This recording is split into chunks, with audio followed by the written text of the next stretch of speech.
Di sini saya akan memberikan tutorial kenapa kita sudah daftar TikTok dan juga sudah menautkan sellernya, tapi kita belum bisa upload produk orang untuk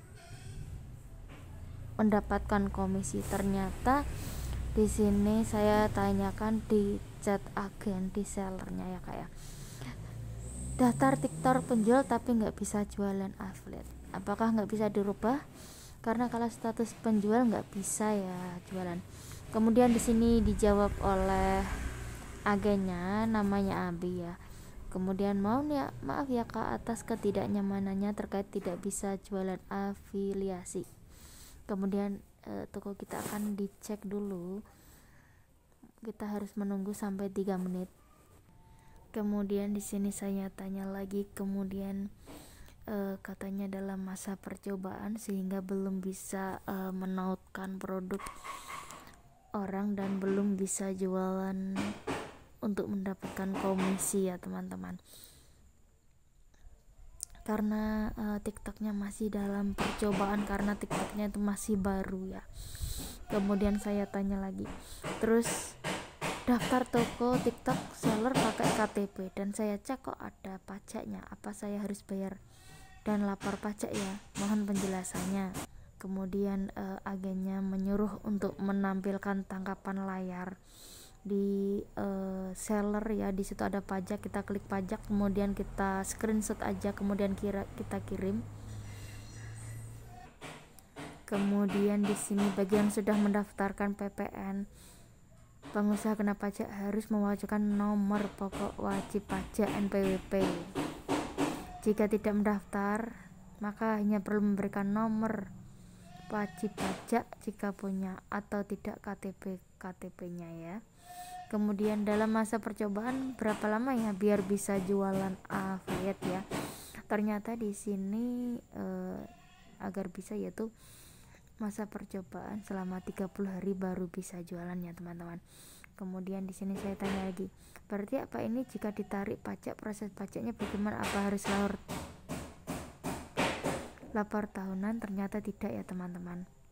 Nah, di sini akhirnya sudah menjawab, penjual dapat secara otomatis lulus dari percobaan toko selama 30 hari kalender jika memenuhi kriteria dalam masa percobaan dengan kriteria 30 hari kalender atau lebih. Penjual harus memiliki kuantitas setidaknya 500 pesanan. Tingkat pembatalan yang dikaitkan dengan kesalahan penjual harus kurang dari 5% dan lain sebagainya ya teman-teman. Ini bisa teman-teman baca.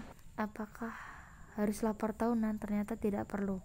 Nanti akan otomatis oleh platform kami yaitu di TikToknya kakak ya.